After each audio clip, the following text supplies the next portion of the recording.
जिस चीज़ का डर था वही हुआ। बांग्लादेश ने पाकिस्तान को पहले टी20 मैच में वन साइड करके हराया है। और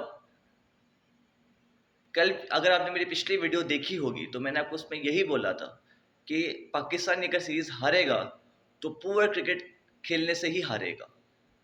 अगर अच्छी क्रिकेट खेलेगा पाकिस्तान तो मुश्किल है कि बांग्लादेश को सीरीज़ हरा सके। और आज पाकिस्तान ने इस चीज़ का सबूत दे दिया कि जितनी बुरी और जितनी पुअर क्रिकेट पाकिस्तान ने आज खेली है, मैंने नहीं देखा कि भाई इतनी को पूरा क्रिकेट खेल सकता है। 3 रनआउट्स यार, मतलब कमाल है यार, 3 रनआउट होना है यार। कॉलिंग कुछ पता नहीं है, कौन कहाँ भाग रहा है, कैसे भाग रहा है, 3 रनआउट हो जाना, ऊपर से किसी का स्कोर ना आना, सिवाय फ़खर जमान के जिन्होंने 44 रन की अच्छी इनिंग्स खेली। और लकी भी थे क्योंकि उनके 2 कैचेस भी ड्रॉप हुए। लेकिन फिर कहते हैं ना कि भाई क्रिकेट है, अगर आपके कैचेस ड्रॉप भी होंगे तो फिर रनआउट भी होंगे, और फिर ऐसा ही होता है। लेकिन फ़खर जमान के अलावा और कोई बैटर नज़र नहीं आया स्कोर करते हुए। टोटल पूरी टीम में सिर्फ 3 प्लेयर्स ऐसे थे जिन्होंने डबल डिजिट्स कहते हैं टच किया हो, जिसमें से अब्बास आफरीदी थे जिन्होंने आखिर नीचे से आके कुछ 22 रन बनाए, अच्छे 22 रन बनाए। ठीक है, आप कह सकते हैं कि उनका जो था वो जो उनका स्ट्राइक रेट था वो कम था, लेकिन ये उनका काम नहीं था। ठीक है ना, उन्होंने तो स्कोर ऐड कर दिया, बड़ी बात है। और उनके साथ खुशदर शाह ने 17 रन किए। बाकी पूरी टीम में कोई ऐसा बंदा नहीं था जो कि डबल डिजिट्स को टच भी कर सके। टॉप ऑर्डर ने डिसअपॉइंट किया। अब ठीक है, पाकिस्तान को अब कहते हैं कि पाकिस्तानी बैटर्स को कोई ज़्यादा इतनी अच्छी बॉल्स नहीं पड़ी बांग्लादेशी बैटर्स की तरफ से। क्या बोलें, क्या कि अनप्लेबल डिलीवरीज थी और बहुत ही कोई मैसिव डिलीवरीज थी, और उस पर जो है वो ये बोल्ड हो गए या आउट हो गए। पाकिस्तान के बैटर्स ने अपने विकेट थ्रो किए हैं, all of them, all of them, सब ने अपने विकेट्स को थ्रो किया है। और ये बिल्कुल एक नॉर्मल सी चीज़ हो गई है। मुझे लग रहा है कि पाकिस्तान की क्रिकेट टीम जितना बोल्ड आउट होना शुरू हो गई ना टी20 क्रिकेट में, इतना नहीं होना चाहिए। फिर पाकिस्तान की टीम बोल्ड आउट हो गई 110 रन बना के, और फिर पाकिस्तान की टीम पूरे 20 ओवर भी नहीं खेल सकी। मतलब यार ये बहुत ज़्यादा हो गया है पाकिस्तान क्रिकेट के साथ, पाकिस्तान की टी20 क्रिकेट टीम के साथ, कि भाई ये लोग ना 20 ओवर पूरे खेल पाते हैं, ना ये जो है ये बोल्ड आउट भी हो जाते हैं। और बाय द वे आज बांग्लादेश ने पाकिस्तान को हिस्ट्री में पहली दफ़ा टी20 इंटरनेशनल मैच में बोल्ड आउट किया है। तो भाई ऑल क्रेडिट टू बांग्लादेश, उन्होंने बहुत अच्छी क्रिकेट खेली, कैचिंग उन्होंने अच्छी की। हाँ, उन्होंने 1-2 कैचेस छोड़े हैं, लेकिन उसके अलावा उनकी फील्डिंग अच्छी थी। उन्होंने जो है प्रेशर रखा हुआ था, उनकी बॉलर्स ने प्रेशर रखा हुआ था। मुस्तफ़िज़ुर रहमान, जो कि भाई हम सबको पता है कि भाई बहुत अच्छे बॉलर हैं, और टी20 में भाई हमेशा जो है वो बांग्लादेश के लिए वंडर्स करते हुए आए हैं। आज उन्होंने फिर से एक ज़बरदस्त स्पेल मारा, और कहते हैं कि उन्होंने 2 विकेट्स लीं सिर्फ 6 रन दे के। ऊपर से तस्किन ऐबन ने अच्छा स्टार्ट दिया, 3 विकेट्स उन्होंने ली 22 रन दे के। 1 विकेट जो थी वो तंजीम हसन साकिब ने ली, और 1 विकेट जो थी मेरे ख्याल से मेहदी मिराज ने ली। तो ओवरऑल जो है बांग्लादेश ने डोमिनेट ही किया इस पूरे मैच को। 110 रन पे पाकिस्तान की टीम को ऑल आउट कर दिया, और मुझे उम्मीद नहीं थी यार पाकिस्तान की टीम से कि इतना पुअर खेलेगी। पिच में हाँ ठीक है, सपोर्ट थी, स्पिन के लिए भी कुछ ना कुछ था, पेसर्स को भी हेल्प थी, लेकिन इतनी एलियन कंडीशंस नहीं थी कि पाकिस्तान यहाँ पे आके 110 पे ऑल आउट हो जाता।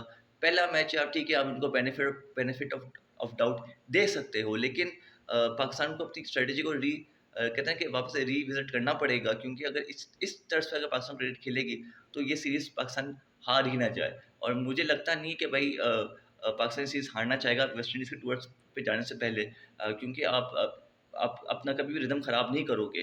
और बांग्लादेश, मैंने आपको, अगर आपने मेरी पिछली वीडियो देखी थी तो मैंने आपको उसमें यही बोला था कि बांग्लादेश आपको बहुत अच्छी फाइट देगी, क्योंकि अभी वो एक सीरीज़ जीत के आए हुए हैं श्रीलंका के खिलाफ, अगेंस्ट श्रीलंका, इन श्रीलंका। तो अब तो आपको ये चीज़ याद रखनी चाहिए कि जब एक टीम जीतती आ रही होती है, ठीक है, जब उनके साथ मोमेंटम लगा होता है, जब रिदम लगा होता है उनके साथ, टीम के साथ, तो भाई वो कहते हैं ना कि क्रिकेट गेम में मोमेंटम रिदम का है। अगर एक टीम जीत के आ रही हो ना, तो वो उस कहते हैं ना कि वो अच्छा परफॉर्म करती है, और बांग्लादेश अपने अपने ग्राउंड में वैसे भी अच्छा ही खेलती है। तो आपको हल्के में नहीं लेना बांग्लादेश की टीम को, और आपको ये सीरीज़ जीतनी चाहिए। ठीक है, आपके पास यंगस्टर्स हैं, मानता हूँ, और उनका टेस्ट होगा, स्पेशली हसन नवाज़ का। ठीक है, आज अनफॉर्चुनेट थे, वो आउट हो गए, लेकिन मुझे ये बात समझ में नहीं आई कि आज पाकिस्तान ने अपना बैटिंग ऑर्डर भी बड़ा शफल किया।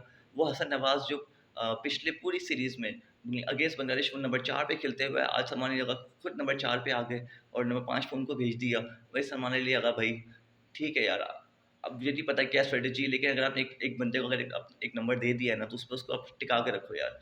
इसको 4-5 पे मत घुमाते रहो, ठीक है ना? 4 नंबर आपने उसको अगर दे दिया है, तो उसको उसको उस पे उसको खेलने दो यार। आप नीचे आके खेल लो, ठीक है ना? ठीक है, सिचुएशन की डिमांड थी, जो भी था, लेकिन आपको ये नहीं करना चाहिए। अगर आपने उसको 4 नंबर दिया है, तो उसको 4 नंबर आप कंटिन्यू करें, आप खुद उस पर ना आएँ।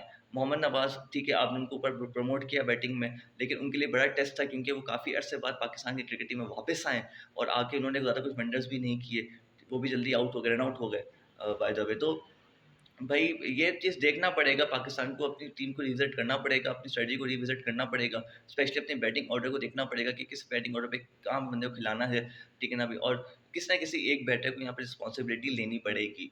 सलमान अली यादव को आज चाहिए था कि उनको थोड़ा एंकर रोल खेलना चाहिए था, मुझे ऐसा लगता है, क्योंकि जब आपके ऊपर से 2 विकेटें गिर चुकी थी और आपको लग रहा था कि यहाँ पे थोड़ा-सा बॉल स्कोर करना थोड़ा-सा शुरू मुश्किल हो रहा है, तो आपको थोड़ा-सा यहाँ पे एक कहते हैं ना मंजी डाल देनी चाहिए थी और थोड़ा-सा आपको वेट करना चाहिए था, ठीक है ना? गुड बॉल्स का, और बहुत जल्दी कर दी उन्होंने। एक कहते हैं ना कि पता नहीं क्यों वो शॉट खेला, मुझे समझ में नहीं आया, उनको वो शॉट नहीं खेलना चाहिए था।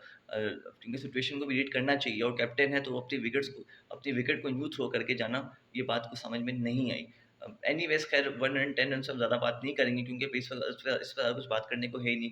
सबने पुअर बैटिंग की, पूरी टीम ने पुअर बैटिंग की, किसी ने कोई रिस्पॉन्सिबिलिटी नहीं ली। सिवाय फ़खर ज़मान के कोई बैटर लगा ही नहीं कि वो स्कोर करने मतलब स्कोर करेगा। नीचे से अब्बास अफरीदी थोड़े से अच्छे लगे, लेकिन अब जब आपका मिडल ऑर्डर ही पूरा कोलैप्स हो जाए तो फिर आप क्या तवक्का रखेंगे? और 110 रन ऑन एनी डे किसी भी पिच पे ज़्यादा नहीं होते। आपको यहाँ पे इस पिच पे अगर आपको मैच बनाना था, तो एटलीस्ट आपको यहाँ पे 130, 135 एटलीस्ट आपको जो इस ग्राउंड का जो एवरेज स्कोर था ना 140, 144 का, वहीं आपको जाना चाहिए था। अगर आपको लग रहा था कि यहाँ पे 160, 180 नहीं बन रहे, तो पाकिस्तान को चीज़ें देखनी पड़ेंगी। और पाकिस्तान की बॉलिंग में मुझे बात करनी है थोड़ी-सी कि भई फ़ील्डिंग भी पाकिस्तान ने सही है। समझ में नहीं आया मुझे आज का मैच लिटरली, मैं आपको बताऊँ कि पाकिस्तान ने ठीक है 110 रन्स किए, फिर पाकिस्तान को अच्छा सलमान मिर्ज़ा ने आके अच्छी बॉलिंग की, शुरू में आके पावर प्ले में 2 अर्ली विकेट्स भी दिलवा दी। लेकिन मुझे ये समझ में नहीं आया कि क्यों सलमान अली आगा ने साइम अय्यूब को पावर प्ले में ओवर दिया। जब आपके पास अबरार अहमद की शक्ल में ऊपर एक ऐसा बॉलर है जो पावर प्ले में आके विकेट्स लेता है, ठीक है ना? अभी जो उसने डिलीवर किया है पास में, पावर प्ले में आके आपको वहाँ पे अपने स्ट्राइक बॉलर को ओवर देना चाहिए था। और मेरे ख्याल से जो है ना, जब सलमान अली को ये चीज़ समझनी चाहिए कि जब टोटल 110 रन का टोटल होता है ना, तो आप कभी भी रिस्क नहीं लेते अपने पार्ट टाइमर्स के साथ। आप ऑब्वियसली अपने मेन बॉलर्स को चांस देते हैं, अपने मेन बॉलर से ओवर करवाते हैं और उन बॉलर से ओवर करवाते हैं जो विकेट टेकर्स होते हैं। और अबरार अहमद विकेट टेकर था, आपको उसको पावर प्ले में लाना चाहिए था। उस वक़्त 2 विकेट्स गिरी हुई थी, उस वक़्त वो टीम उनकी अंडर प्रेशर भी थी, आपको वहाँ पे लाना चाहिए था। ठीक है, अगर वहाँ पे उनको विकेट नहीं मिलती, रन पड़ते तो एक अलग कहानी थी, लेकिन आपको साइम अय्यूब से दूसरा ओवर नहीं करवाना चाहिए था। आपने पहला ओवर करवाया, उसका ओवर ठीक है, उसको रन नहीं पड़े, लेकिन उनके जो दूसरा ओवर था, वो उसने मोमेंटम कहीं न कहीं शिफ्ट कर दिया वापस बांग्लादेश की तरफ, क्योंकि उसमें 2 छक्के भी लग गए। और 110 रन के टोटल में अगर एक ओवर में अगर 12-13 रन अगर आ जाते हैं ना, तो पूरा मोमेंटम शिफ्ट हो जाता है। क्योंकि टोटल इतना बड़ा नहीं होता, आपको रिक्वायर्ड रन रेट ही आपकी जो है पहले ओवर से 5.5 की रन रेट चल रही होती है, तो ऑब्वियसली 5.5 रन टी20 क्रिकेट में, मॉडर्न टी20 क्रिकेट में क्या, कभी किसी भी फॉर्म ऑफ क्रिकेट में 5.5 रन बनाना एक ओवर में कोई मुश्किल बात नहीं होती। आप प्रेशर बनाते हैं और प्रेशर आप इसी तरीके से बनाते हैं जब अपने मेन बॉलर्स को चांस देते हैं, आपके जो विकेट टेकर्स होते हैं उनको आप लेकर आते हैं। तो सलमान अली को ये समझनी चाहिए कि भाई साइम को आप ओवर दें उस वक़्त दें जब आपके पास टोटल बोर्ड पे लगा हो। जब आपका छोटा टोटल हो तो आप अबरार अहमद से ही पावर प्ले में कंटिन्यू करें। ये मुझे लगता है यहाँ पे सलमान अली अगर थोड़े से कैजुअल हो गए तो उनको चीज़ समझनी चाहिए। ख़ैर एनीवेज़, लेकिन 110 रन डिफेंड करना इस पिच पे हो सकते थे, लेकिन इतना आसान नहीं होता, ऑब्वियस सी बात है, क्योंकि एक टीम वैसे ही जीतते हुए आ रही है, उनका अपना होम ग्राउंड है। पाकिस्तान ने फाइट कर सकती थी, लेकिन फाइट भी कितना करती, क्योंकि इतना बड़ा टोटल था नहीं, सो फाइट होना था। 1-2 ओवर अच्छे आने थे और मैच की तरफ लग जाना था, ठीक है? तो वही हुआ।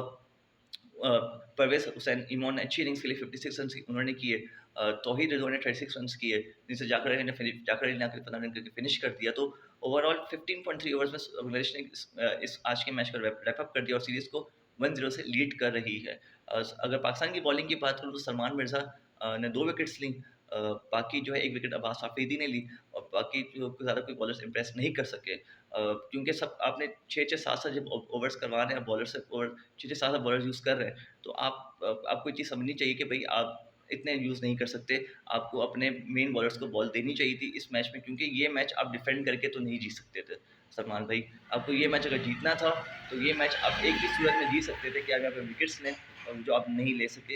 एनीवेज का पहला मैच था, ऑब्वियसली बात है कंडीशंस चेंज थी, क्योंकि ये जितने प्लेयर्स खेल रहे हैं इस वक्त, ये सब पाटा विटो से खेलते हुए आ रहे हैं, लाहौर में खेलते हुए आ रहे हैं। वहाँ की विकेट्स और यहाँ की विकेट में ज़मीन आसमान का फ़र्क है, ट्रैक्स में फ़र्क है। ऊपर से पाकिस्तान, ऑब्वियसली आप उसको पाकिस्तान को थोड़ा-सा ये मार्जिन देंगे कि पाकिस्तान आफ्टर 50 डेज़ कोई मैच खेल रही है, ठीक है ना? क्योंकि और बांग्लादेश ने रिसेंटली पिछले हफ्ते ही सीरीज़ रैप अप करके यहाँ पे आए, तो उनके पास वो क्रिकेट खेलते हुए आ रहे हैं, और आपने 50 दिन से क्रिकेट ही नहीं खेली हुई है। तो कहीं न कहीं ऑब्वियसली आपको एक आध मैच लगता ही है उस सिचुएशन को और कहते हैं कंडीशंस को जानने के लिए, और चीज़ों को लाइन अप करने के लिए। लेकिन उम्मीद है कि पाकिस्तान के लिए आई ओपनर होगा, पाकिस्तान अगले मैच में गलतियाँ नहीं करेगा, क्योंकि अब गलती की गुंजाइश बची ही नहीं है। अगला मैच आप हारोगे, आप सीरीज़ हार जाओगे, और अच्छा नहीं लगेगा कि आप अवे सीरीज़ हारो, वो भी अगेंस्ट बांग्लादेश।